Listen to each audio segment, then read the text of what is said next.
12 million.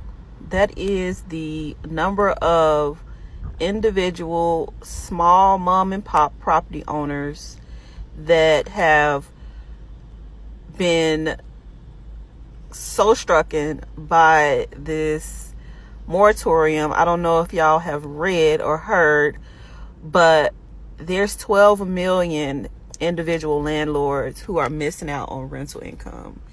And I was reading an article that was covering how they weren't able to get any PPP money. They weren't able to get any idle grants or loans.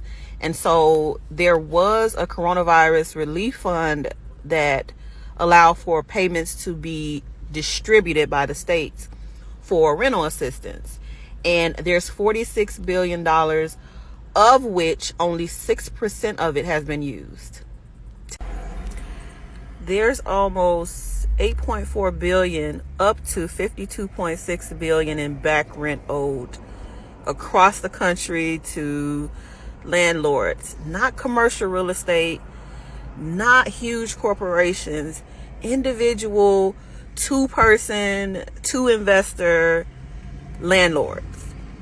And the U.S. Department of Treasury has only been able to account for 6% of that being issued.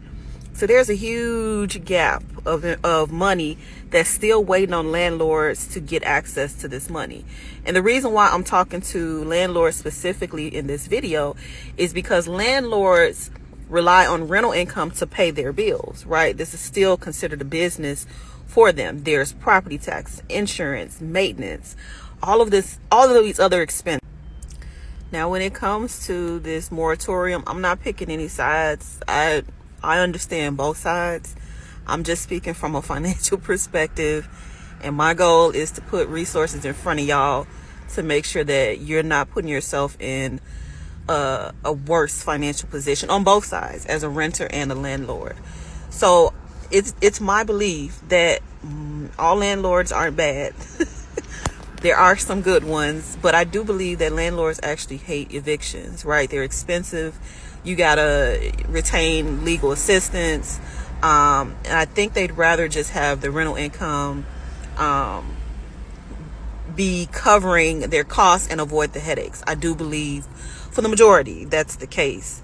But there is a lot of Treasury money sitting and ready to be issued for rental assistance and apply for. It's just a matter of putting the resources out there. That's my opinion. So let's talk about